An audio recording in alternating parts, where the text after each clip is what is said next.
শৌনক আদিৰ ঋষিসকলে 6টা প্ৰশ্ন কৰিছিল। আজিকালি চাবচোন নিন্দাবাদটো বেছিকৈ চলে।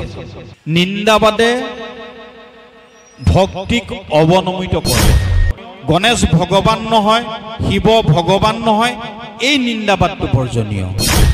কিন্তু এতিয়া বলবমৰ নামত যিখিনি হৈছে তাত বৰকে ভক্তিৰ প্ৰাধান্যটো দেখা নাযায়। 7 দিন 7 ৰাতি পৰীক্ষিতৰ লগত শুকদেৱে কটালে। আৰু সেই 7 দিন 7 ৰাতি যি ভাগৱত ব্যাখ্যা অনুষ্ঠান হৈছিল, শুকদেৱে কৈছিল, সেই ভাগৱত শুনি আছিল উগ্ৰসভা ঋষিৰ পুত্ৰ সূতে।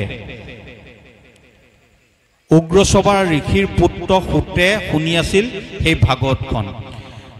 আৰু যেতিয়া পৰীক্ষিতৰ মুক্তিৰ পিছত এই উগ্ৰসভা ঋষিৰ পুত্ৰ সূত যেতিয়া নৈমিষা অৰণ্যলৈ গৈছিল, তাত 28,000 ঋষি আছিল। তাতে শৌনককে প্ৰমুখ্য কৰি 28,000 ঋষিয়ে তাত সত্ৰ পাতি আছিল। আৰু যেতিয়া শুকদেৱ সোমাই গৈছিল, শুকদেৱক তেওঁলোকে আচাৰ্য মানি, গুৰু মানি এই পৰীক্ষিত আৰু শুকদেৱৰ দ্বাৰা ব্যক্ত হোৱা ভাগৱতৰ কথা শুনিবলৈ বিচাৰিছিল। আৰু তেতিয়া শৌনক আদিৰ ঋষিসকলে 6টা প্ৰশ্ন কৰিছিল। শ্ৰীমদ ভাগৱত পুৰাণত পৰীক্ষিতৰ 2টা প্ৰশ্ন আছে আৰু শৌনক আদিৰ ঋষিয়ে সূতক 6টা প্ৰশ্ন সুধিছিল। কথাটো নতুন প্ৰজন্মৰ বাবে খেলি মেলি লাগিব, মই নতুন প্ৰজন্মক বুজাহে কৈছো। আদিতে 4টা শ্লোকত ব্ৰহ্মাদেৱক পৰম ব্ৰহ্মই দিছিল। ব্ৰহ্মাদেৱৰ পুতেক হ'ল বশিষ্ঠ, বশিষ্ঠৰ পুতেক হ'ল শক্তি, শক্তিৰ পুতেক হ'ল পৰাশৰ, পৰাশৰ পুতেক হ'ল বেদব্যাস, বেদব্যাসৰ পুতেক হ'ল শুকদেৱ। এটা বংশক্ৰমত আহিছে। ব্ৰহ্মাৰ পৰা নাৰদে পাইছে, নাৰদক ক'লে যে তুমি ইয়াক বিপুলীকৃত কৰা। আৰু বিপুলীকৃত কৰিব মানে বিস্তৃত ৰূপত সৰলীকৃত কৰি মানে জনসাধাৰণৰ উপযোগী কৰি তাৰমানে চতুশ্লোকী ভাগৱতক তুমি বৰ্ণনা কৰোৱা। আৰু সেই দায়িত্ব সৌম্যপাস আশ্ৰমত নাৰদে প্ৰদান কৰিলে ব্যাসদেৱক।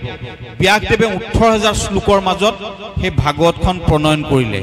সেই ভাগৱতখন আমি যিখন ভাগৱত পঢ়িছো, আমি ব্যাসদেৱে আচাৰ্য ৰূপে প্ৰণয়ন কৰা 18,000 শ্লোকৰ ভাগৱতে পঢ়িছো হয়, কিন্তু ই এক নাটকীয় কথন শৈলীত আছে। যেতিয়া কোনোবাই নতুনকৈ ভাগৱতত পঢ়িব, 2টা কথা শুনিব, সুত সুক, দুজনৰ নাম পাব। তালিবা হৈ ক হ'ল, এজন হ'ল ব্যাসদেৱৰ ল'ৰা, দন্তীয়া সৎসুকে সু, দন্তীয়া ত হ'লে সেইজন হ'ল উগ্ৰসভা ঋষিৰ পুত্ৰ। ব্যাসৰ পুত্ৰই কৈছিল পৰীক্ষিতক, শুনি আছিল শুকদেৱে উগ্ৰসভা ঋষিৰ পুতেকে। আৰু উগ্ৰসভা ঋষিৰ পুতেক সূতৰ মুখে দিছিল শৌনক আদিৰ 28,000 ঋষি। এতিয়া আমি যিখন ভাগৱত পঢ়িছো, সূত শৌনক সংবাদ 3য় কথন শৈলীত আছে। সূত শৌনক সংবাদ হিচাপে আমি 3য় হেৰি কৈছো। যেতিয়া 28,000 ঋষিৰ মাজত সোমাইছিলগৈ, সোমাওঁতে তেতিয়া শৌনক আদিৰ ঋষিয়ে শুকদেৱক প্ৰশ্ন কৰিছিল। তাত 6টা প্ৰশ্ন কৰিছিল। প্ৰথম প্ৰশ্নটো কৰিছিল তত্ত্বসঞ্জয়ত অস্মান ভৱতা যদ বিনিশ্চিতং পুংসামেকম অনন্ত শ্ৰেয়স্তং তু মহিৰ্ষু। হে আয়ুষ্মান, সৰ্বশাস্ত্ৰ পুৰাণ গুৰুবৃন্দৰ উপদেশৰ মধ্যত কলিযুগৰ জীৱৰ পৰম কল্যাণ পদাৰ মাৰ্গ কি বুলি ভাবে? কলিৰ জীৱৰ মুক্তিৰ পথ প্ৰশস্ত কৰা একমাত্ৰ উপায় কি? প্ৰথম প্ৰশ্ন। দ্বিতীয় প্ৰশ্নটো কৈছে শাস্ত্ৰ অনেক, সকলো শাস্ত্ৰ পঢ়ি জীৱনটোক পৰিচালিত কৰিব পৰাকৈ মানুহৰ আয়ুস কম, গতিকে সকলো শাস্ত্ৰৰ মূলভূত বিষয়বস্তু কি? তৃতীয় প্ৰশ্নটো কৈছে বেদৰ অজন্মা অনামী ভগৱানে কিয় নাম ললে আৰু কিয় জন্ম ললে। আমি সততে কওঁ 24 অৱতাৰ 10 অৱতাৰ। অৱতাৰ শব্দটো উচ্চবাচক নহয়, নিম্নবাচক। অৱতৰতি ইতি অৱতাৰ। হেলিকপ্টাৰ এখন গৈ আছিলে, সি নামি আহিলে, সি কক্ষচুতৰ পৰা গুচি আহিলে, তললৈ আহিলে। এতিয়া ভগৱান তললৈ আহিবলৈ বিচাৰে জানো? নিবিচাৰে। পৰম ধামতে থাকি সন্তোষিত। সেইকাৰণে কৈছে বেদৰ অনামী, ভগৱানৰ নাম নাই। ভগৱান এটা সন্মিলিত শক্তি। আমি ভগৱান ভগৱান যে কৈ থাকো, ভগ ঐশ্য অস্তি ইতি ভগৱান। ভগভাগ যাৰ আছে তাক তেখেতক ভগৱান বুলি কোৱা হয়। ঐশ্বৰ্যৈশ্য সমগ্ৰৈশ্য বীৰ্যৈশ্য যশস্বীয়চ জ্ঞান বৈৰাগ্য চন্দাংশ ইতি ভগ উচ্যতে। সমগ্ৰ ঐশ্বৰ্য, সমগ্ৰ বীৰ্য, সমগ্ৰ শ্ৰী অৰ্থাৎ সৌন্দৰ্য, সমগ্ৰ ঐশ্বৰ্য, সমগ্ৰ বীৰ্য, সমগ্ৰ শ্ৰী, সমগ্ৰ যশ, সমগ্ৰ জ্ঞান, সমগ্ৰ বৈৰাগ্য, যিজনৰ মাজত একত্ৰিত হৈ আছে সেইজন ভগৱান। এতিয়া ভগৱান আকাৰ নহয়, ভগৱান এটা সত্তা। এই বেদৰ অনামী অজন্মা ভগৱানে কিয় নাম ললে আৰু কিয় জন্ম ললে, এইটো হ'ল তৃতীয় প্ৰশ্ন। জন্ম যদিও ললে, তাৰ মাজত অৱতাৰ যদিও গঠন কৰিলে, তাৰ মাজত মুখ্যতম অৱতাৰ কি? চতুৰ্থ প্ৰশ্ন। পঞ্চম প্ৰশ্নটো হ'ল আমাৰ বাবে একমাত্ৰ কৰণীয় কি আৰু একমাত্ৰ বৰ্জনীয় কি? এইটো হ'ল পঞ্চম প্ৰশ্ন। ষষ্ঠ প্ৰশ্নটো হ'ল মহাপ্ৰভু শ্ৰীকৃষ্ণদেৱে যেতিয়া স্বধামলৈ গতি কৰিলে তেতিয়া ধৰ্মই কাক আশ্ৰয় কৰিলে? সৌনকাদি ঋষিৰ এই 6টা প্ৰশ্নই আছে। সৰ্বক্ষণত জীৱৰ কৰণীয় কি? আসন্ন মৃত্যুৰ সময়ত মানুহে কি কৰা উচিত? সহজ উত্তৰ, সৰ্বসমৰ্থবান ভগৱানৰ শৰণান্তিকত নিজক সমৰ্পণ কৰাটোৱে জীৱৰ একমাত্ৰ কৰণীয়। 2 নম্বৰ প্ৰশ্নত ক'লে আমাৰ কৰণীয় কি, বৰ্জনীয় কি? নিন্দাবাদ বৰ্জনীয়, একনিষ্ঠতাটো কৰণীয়। আজিকালি চাবচোন, নিন্দাবাদটো বেছিকে চলে। নিন্দাবাদে ভক্তিক অৱনমিত কৰে। সনাতন পৰম্পৰাত 4টা শাখা: শৈৱ, শাক্ত, গাণপত্য, বৈষ্ণৱ। কোনোবা শৈৱ পৰম্পৰাত আছে যাৰ মূল উপাস্য দেৱতা শিৱ। কোনোবা গাণপত্য পৰম্পৰাত আছে, অসমত গাণপত্য নাই কিন্তু সৰ্বভাৰতীয় পৰ্যায়ত আছে। বম্বে চম্বেত গণপতিৰ উৎসৱ 5-6 দিনীয়াকৈ পতা হয়। কোনোবাই গণেশক মূল উপাস্য দেৱতা হিচাপে গ্ৰহণ কৰিছে, তেওঁলোক গাণপত্য। কোনোবাই শক্তিৰ উপাসনা কৰে, তেখেতসকল শাক্ত। আৰু কোনোবাই বৈষ্ণৱ বিষ্ণুক উপাসনা কৰে, তেখেতলোক হ'ল বৈষ্ণৱ। শৈৱ, শাক্ত, গাণপত্য, বৈষ্ণৱ, এই 4টা শাখাক লৈ সনাতন ধৰ্ম পৰম্পৰা। এটাই যদি অন্যটোক নিন্দা কৰোঁ, এই নিন্দাই আমাৰ ভক্তিৰ খৰস্ৰোতাক খণ্ডিত কৰিব, লঘু কৰিব। এক পৰম সত্তাই সকলোৰ মাজত বিৰাজিত হৈ আছে, এই বুলি ভাবি সেই পৰম সত্তাৰ চৰণত নিজক সমৰ্পণ কৰাটো একমাত্ৰ কৰণীয়। গণেশ ভগৱান নহয়, শিৱ ভগৱান নহয়, এই নিন্দাবাদটো বৰ্জনীয়। কিয়নো কাৰ্যকৰণৰ বাবে একেই সকলোকে সৃষ্টি কৰিছে। এতিয়া পবিত্ৰ শাওণ মাহ, এই মাহটো বিশেষভাৱে শৈৱ পৰম্পৰাৰ ব্যক্তিসকলে উদযাপন কৰে।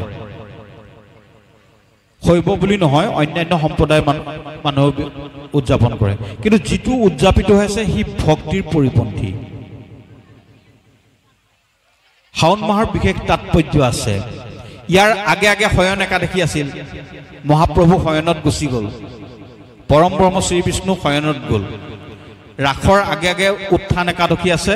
উত্থান একাদশীত উঠি পেলাই ৰাস ক্ৰিয়া কৰিব, ৰাসৰ আগৰ একাদশী। এই মুহূৰ্তত বিষ্ণু শয়ন অৱস্থাত আছে। শয়ন, তাৰপিছত পাৰ্শ্ব পৰিৱৰ্তন কৰিব, তাৰপিছত উত্থান একাদশীত উঠি পেলাই ৰাস কৰিব। বাৰু শাওনৰ পূৰ্বে শয়ন একাদশী আছে। শয়ন একাদশীৰ পৰৱৰ্তী পৰ্যায়ত প্ৰভুৰ দিব্যলীলা সম্পাদন কৰিবৰ বাবে জাগ্ৰত ৰূপত থাকে সদাশিৱ। শাওনৰ যিটো শুক্লা একাদশী, এই শুক্লা একাদশীত প্ৰভু শ্ৰীবিষ্ণুৱে বিষ পান কৰাৰ পিছত শিৱৰ কণ্ঠৰ বিষ লাঘৱ কৰিছিল শুক্লপক্ষৰ একাদশীত শাওনৰ। আৰু এই পবিত্ৰ শাওন মাহত সতীয়ে দক্ষ যজ্ঞত স্বশৰীৰ পৰিত্যাগ কৰাৰ পিছত যেতিয়া হিমালয় কন্যাৰূপে পুনৰবাৰ পাৰ্বতী ৰূপে জন্মগ্ৰহণ কৰিছিল, সেই পাৰ্বতীয়ে এই শাওন মাহতে শিৱৰ ব্ৰত কৰিছিল, শিৱক সন্তুষ্ট কৰি দেৱকাৰ্য সাধনৰ বাবে সংসাৰ ধৰ্ম পালন কৰিছিল। এই মাহৰ পবিত্ৰতাৰ লগত সম্পৰ্কিত আছে। কিন্তু এতিয়া বলবমৰ নামত যিখিনি হৈছে তাত বৰকে ভক্তিৰ প্ৰাধান্যটো দেখা নাযায়। অন্তৰ্মুখী চেতনা আৰু বহিমুখী চেতনা এই দুটাৰ মাজত পাৰ্থক্য আছে। আজি ইমান বহি আছো, মই কিমান দূৰ ভালকৈ ক'ব পাৰিছোঁ পিছৰ কথা, কিন্তু আপোনালোকৰ সহৃদয়তাৰে শুনি আছে। এইকাৰণে শুনি আছে এটা অন্তৰ্মুখী মন লৈ আছে, আপোনালোকে কিবা এটা জানিবলৈ আগ্ৰহ কৰিছে বা কিবা এটা শুনিবলৈ ইচ্ছা কৰিছে। এইটো অন্তৰ্মুখী চেতনা। কিন্তু মই কৈ থাকোঁতে যদি ইয়াত সকলোৱে কথা পাতি থাকে, সকলোৱে যদি ইজনে সিজনক কথা কৈ থাকে, তাৰ পৰা কোনো উপকৃত নহয়। সাম্প্ৰতিক সময়ত বলবমৰ নামত মোৰ কাৰো প্ৰতি বিদ্বেষ নাই। মোৰ শৈৱশাক্ত গাণপত্য বৈষ্ণৱ বুলি কাৰো মাজত মোৰ প্ৰভেদ ভাৱ নাই। সকলো এক পৰম ব্ৰহ্মৰ সৃষ্টি আৰু আমি সকলোৱে এক পৰম ব্ৰহ্মৰকে আমি আৰাধনা কৰোঁ। কোনোবাই নামটো বেলেগ দিছোঁ, আমি কৈছোঁ সৰ্বভূতে সনাতনী, সকলো ভূতৰ মাজত থকাজন সনাতন। কোনোবাই কৈছে সৰ্বভূতে সনাতন, আমি সনাতন বুলি কৈছোঁ, কোনোবাই সনাতনী বুলি কৈছে। পাৰ্থক্য লিংগবাচক, পুংলিংগ স্ত্ৰীলিংগ, তাতকৈ অন্য কোনো পাৰ্থক্য নাই। কিন্তু বলবমৰ নামত যিখিনি কৰা হৈছে, এটা হুলস্থুলীয়া পৰিৱেশ সৃষ্টি কৰি সি ভক্তিৰ খৰস্ৰোতাটো কমাই দিছে। শিৱক এইকাৰণে এই মাহত শিৱলিংগত পানী ঢালিলে শিৱ সন্তুষ্ট হয়, কিয়নো গৰল পান কৰাৰ পিছত শিৱৰ কণ্ঠ শুষ্ক হৈ আছিল। সেইকাৰণে শাওন মাহত প্ৰভুৰ শিৰত জল দান কৰিলে পূৰ্ণ ফল হয়, এইটো শাস্ত্ৰীয় বিধান। আৰু অন্য হাতে যদি চাওঁ, ভাগৱত কথাৰ লগত শিৱ পাৰ্বতীৰ এটা গভীৰ সম্পৰ্ক আছে। যে শিৱ পাৰ্বতীৰ ভাগৱতত বৰ্ণিত হৈ আছে।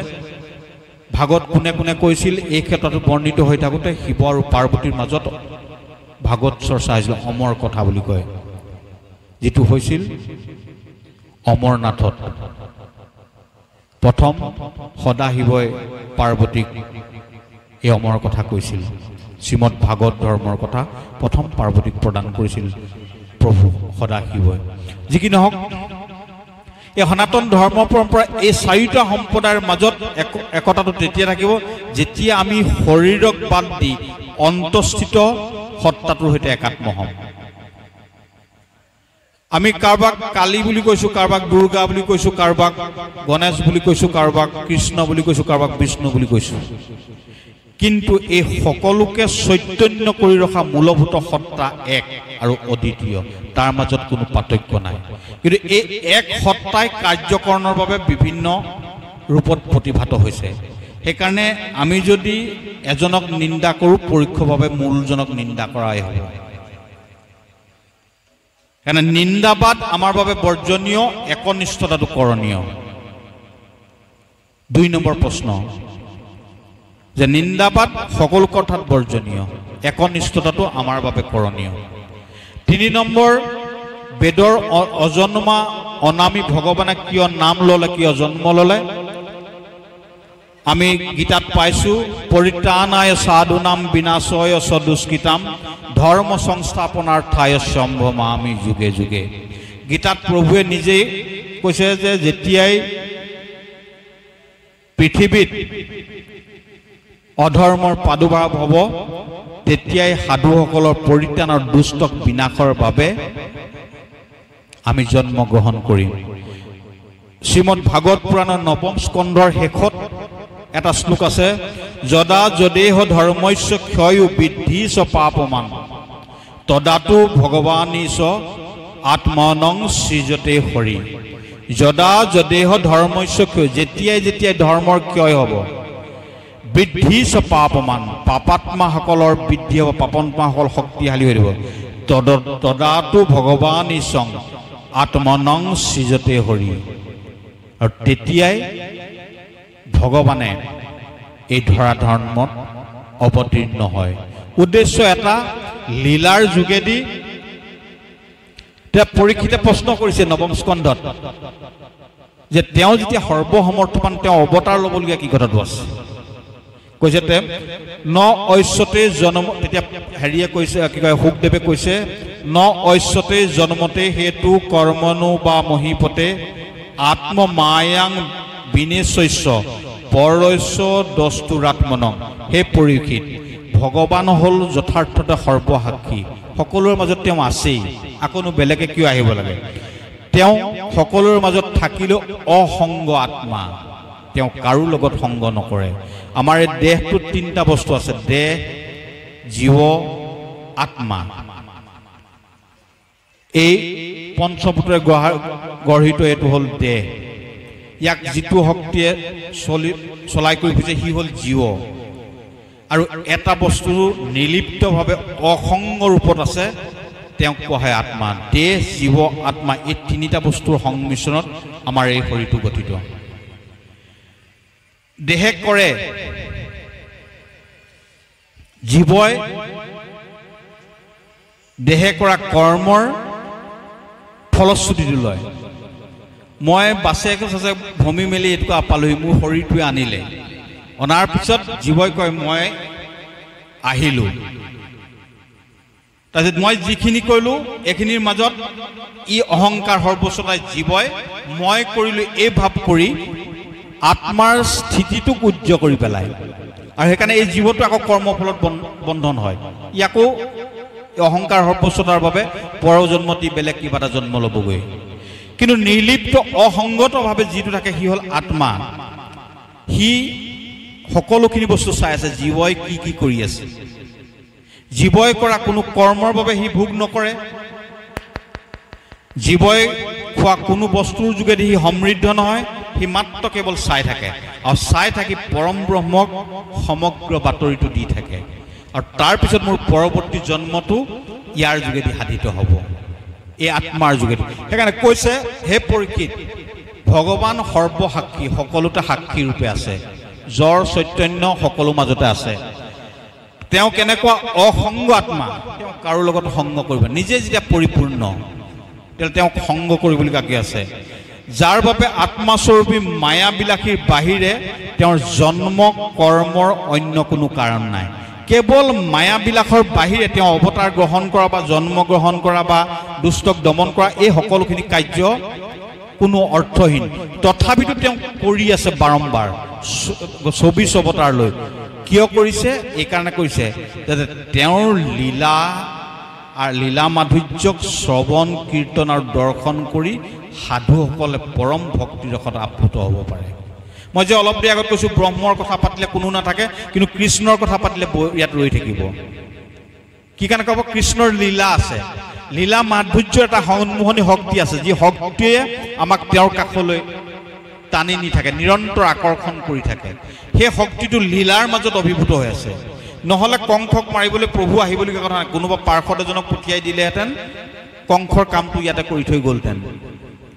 কৈছে সেই অজন্মা অনামী ভগৱানে এইকাৰণেই নাম ল'লে, জীৱৰ পৰিত্ৰাণৰ বাবে ভক্তসকলৰ অনুৰিত জীৱন যাত্ৰাক ভক্তিয়ে সমৃদ্ধ কৰি দিব পৰা লীলা মাধুৰ্যৰে সন্মোহিত কৰিবৰ বাবেই বেদৰ অনামী অজন্মা ভগৱানে নাম ল'লে। আৰু নাম ল'লে, জন্ম ল'লে যদিও আমি যদিও কওঁ যত জীৱ তত শিৱ, জীৱ মাত্ৰেই শিৱ। ইয়াত যিমান কি পৃথিৱীত যিমান জীৱ জন্তু আছে সকলোৰ মাজতে এক পৰম ব্ৰহ্মই বিৰাজিত হৈছে। গতিকে প্ৰত্যেকেই ভগৱান, তাত কাৰো দ্বিমত নাই। দ্বিমত এইকাৰণে থাকিব নালাগে, সকলোৰে মাজত পৰম ব্ৰহ্ম আছে। গতিকে এই আসনখন আছে বাবেহে এই স্থানটো আমাৰ সেৱাৰ যোগ্য।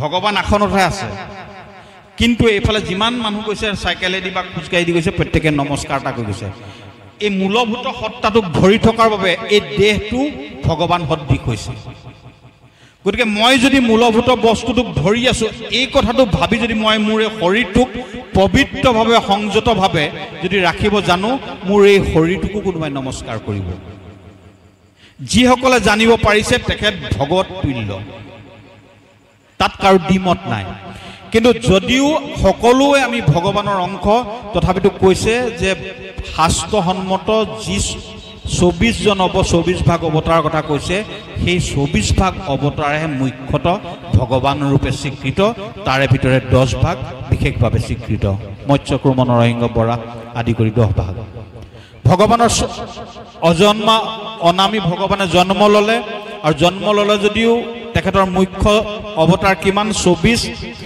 ষষ্ঠ প্ৰশ্নটো কৈছে ব্ৰূহি যোগেশ্বৰে কৃষ্ণত ব্ৰহ্মণ্য ধৰ্ম ব্ৰহ্মণিনাং সংকাষ্ট মধুনৌপেতং ধৰ্ম কং শৰণংগত 6 নম্বৰ প্ৰশ্নটো হৈছে ধৰ্ম ৰক্ষক ব্ৰাহ্মণ উপাসক যোগেশ্বৰ শ্ৰীকৃষ্ণদেৱে স্বধামলৈ গতি কৰাৰ পিছত ধৰ্মই ক'ত আশ্ৰয় গ্ৰহণ কৰিলে সোণকাতে দেখি এইটোৱে 6 নম্বৰ প্ৰশ্ন ধৰ্মই ক'ত আশ্ৰয় গ্ৰহণ কৰিলে এটো প্ৰথম শ্লোকটোত স্পষ্টভাৱে দিছে সত্যং পৰম ধীমহি সত্য যুগত ধৰ্মৰ 4টা পাদ ত্ৰেতা যুগত 3টা পাদ দাপৰত 2টা পাদ কলিত মাত্ৰ 1টা পাদ হেয়াই হল সত্যই পৰম ধৰ্ম যদি জীৱনত আমি সত্যাচৰী এটা জীৱন যদি আমি গ্ৰহ দিব পাৰো সত্য সংকল্পিত যদি এটা জীৱনেৰে আমি ধাবিত হ'ব পাৰো তেতিয়া হলে আমি অনুষ্ঠেয় কোনো ধৰ্মীয় অনুষ্ঠান নকৰিলো আমাৰ পৰম গতি সাধিত হ'ব এটো ভাগৱতৰ সৰ্ববৃহৎ ধৰ্ম সেইকাৰণে সত্যাচৰী হ'বলৈ কসৰত কৰিব লাগে এই 6টা প্ৰশ্নৰ উত্তৰৰ ওপৰতে সমগ্ৰ 18000 শ্লোকৰ মাজত বৰ্ণিত শ্ৰীমদ ভাগৱত পুৰাণখন অনুৰতীয় হৈ আছে।